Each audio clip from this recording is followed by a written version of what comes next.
سڵاوتان لێبێت ئەم کاتتان باش گرنگترین هەواڵەکانی ئەمڕۆتان پێشکەش دەکەم. ڕێواز فایق وەڵامێکی توندی لێدوانێکی نێچیروان بارزانی دایەوە ڕاگەیاند ئەو زۆرینە پەرلەمانی پارتی پێیدەنازێت ساختەیە.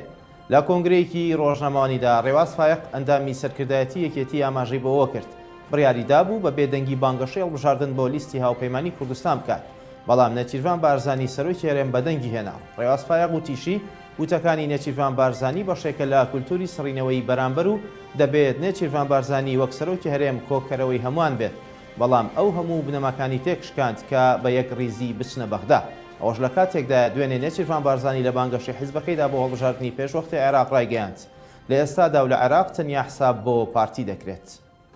سەرۆکی هەرێمی کوردستان لە وتارێکە لە بەردەمی ڕێخستنەکانی حیزبەکەی خۆی دەڵێ تەنها حیزبێک کە لەسەر ئاسی ناوخۆی و عێراقی و هەرێمی حسابی بۆ کرێ پارتی دیموکراتی کوردستانە کە خۆشی باوەڕی بۆ قسەیە نییە، دڵنیام دەیناسم خۆشی باوەڕی بۆ قسەیە نییە، بەڵام ئەمە بووە بە بەشێک لەو فەرهەنگی سڕینەوەی کە پارتی ممارەسەیەکە لەسەر هەموو ئاستەکان و بە بچووکتربینینی شەریکەکانێتی و بە بچووکتربینینی حیزبەکانی ترە لە هەرێمی کوردستان پێشبینی وابوو بە دیاریکراوی بەڕێز سەرۆکی هەرێمی کوردستان خۆی ببوێرێ لەو جۆرە گوتاران.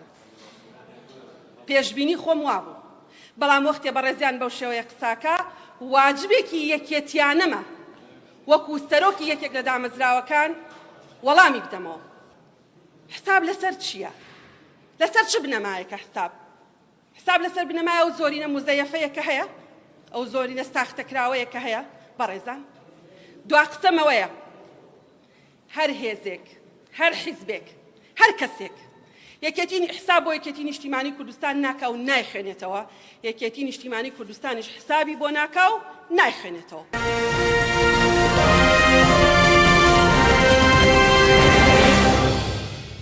وەزارەتی پەروەردەی حکوومەتی هەرێم ڕایگەیاند بەهۆی هەڵبژاردنەکانەوە 3 ڕۆژ دەوامی خوێندنگاکان ڕادەگیرێت.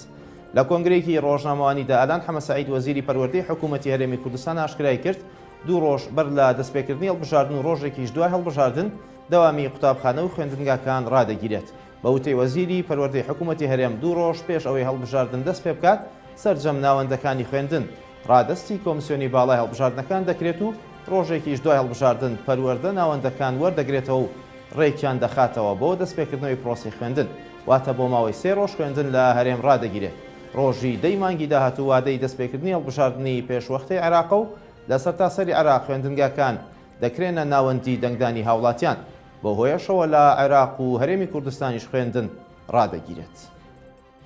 بەشێک لە بربژێری هێز و لایەنە سیاسەکان بۆ هەڵبژاردننی پێشوەختەی عێراق ئێزدین و هاوڵاتیانی ئێزدیش داوا دەکەن ئەو ستەمەی کە پێشتر لێیان کراوە لە بیر نەکرێت. راپۆرتێک لەو بارەیەوە دەبینین.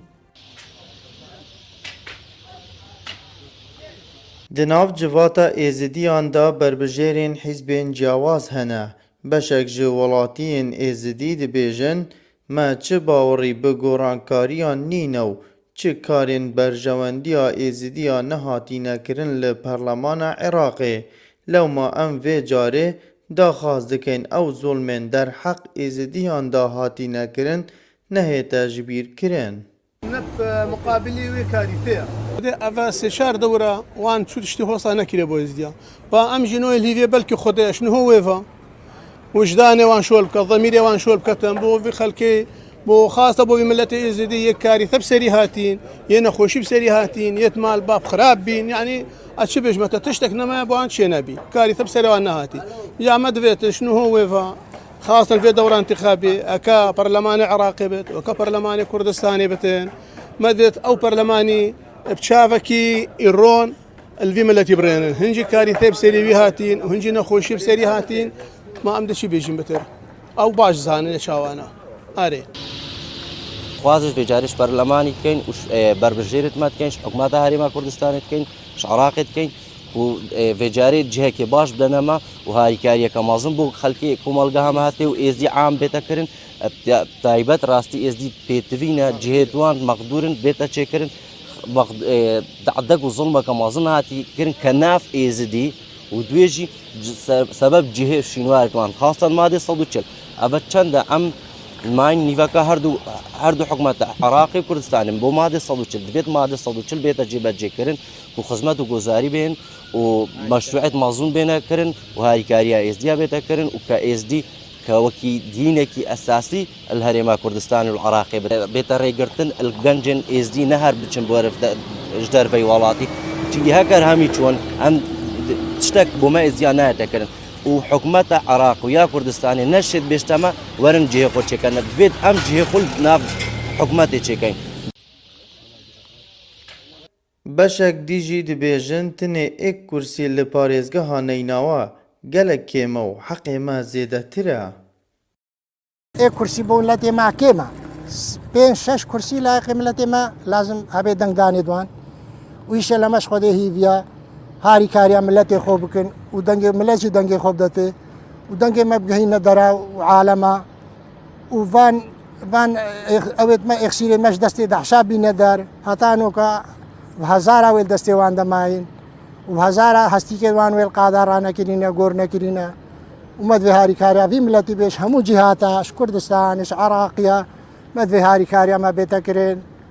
Xwedê eva me divê ji Iraqê me xêr ji Iraqê divêt xêr ji Xwedê û Iraqê divêt.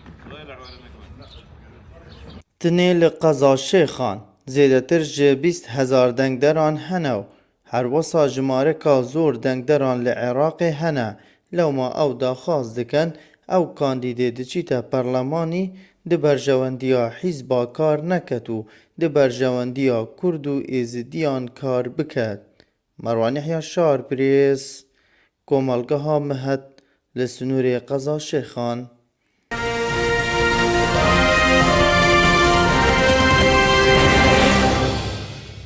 چەند گەشتیارێک مادەی پاکەرەوەی مەترسیدار دەکەنە سەرچاوەیەکی ئەوە و دەستەی ژینگە هەرێمیش دەڵێت سەرپێچی کەران ڕوبەڕووی دادگا دەکەنەوە. دوای بڵاوبوونەوەی گرتێکی ڤیدۆیی کە تیایدا دوو گەشتیاری عەرەب بە ئەنقەست ژمارێکی زۆر مادەی پاکەرەوە واتە زاهی دەکەنە یەکێک لە سەرچاوەکانی ئاو لە یەکێک لە سەیرانگەکانی هەرێم وتەبێژی دەستەی ژینگەی هەرێم بە Şarpirêsî وت بە دوواداچوون دەست پێ دەکەن و سەرپێچی کەرانیش ڕوبەڕووی یاسا دەکەنەوە. عەبدوڕەزاق خەیلانی وتەبێژی دەستەی ژینگەی هەرێم لە لێدوانێکی تایبەتدا بە Şarpirêsî وت داوایان کردووە لە ڕێگەی دەستەی گشتی گەشت و گوزارەوە نووسراوێک بکرێت بۆ ئەوەی لە ڕێگەی بە دوواداچوونەوە ئەو کۆمپانیایە بدۆزرێتەوە و ئیجراعاتی پێویستی لەگەڵ بکرێت وتیشی ئەوەی ڕووی داوە دژی سروشت و ژینگە و سەرچاوەکانی ئاوە بە تێکەڵکردنی مادەکیمایەکان بە ئەنقەست. تەنیا لە ساڵی ڕابردوودا قەرزەکانی سەر عێراق لە 47 ملیارەوە گەیشتۆتە 81 ملیار دۆلار. لە راپۆرتێکدا گۆڤاری گلۆبال فاینانسی ئەمریکی ڕێژەی قەرزەکانی سەر عێراق و وڵاتانی جیهانی ئاشکرا کردووە ئاماژەی بەوە کردووە. ژاپۆن گەورەترین قەرزی دەرەکی کردو عێراقیش لە ساڵی 2020 ڕێژەی قەرزەکانی گەیشتۆتە 81 ملیار دۆلار. گۆڤارەکە ئاماژەی بۆ ئەوەش کردووە بەرزبوونەوەی ڕێژەی قەرزەکانی سەر عێراق لە کاتێکدایە ساڵی 2019 عێراق 47 ملیار دۆلار قەرزار بووە. پێشتریش بانکی نێودەوڵەتی ڕایگەیاند ڕێژەی قەرزەکەڵەکەبووەکانی عێراق لە کۆتایی ئەم ساڵدا دەبەزێت بۆ 69 ملیار دۆلار و ڕاوێژکارێکی مستەفا کازمیشەوە یاشکرا کرد لە پرۆژە بودجەی ساڵی 2022دا 9 تریلیۆن دینار بۆ دانەوەی قەرزەکان تەرخان کراوە. خواتان لەگەڵ.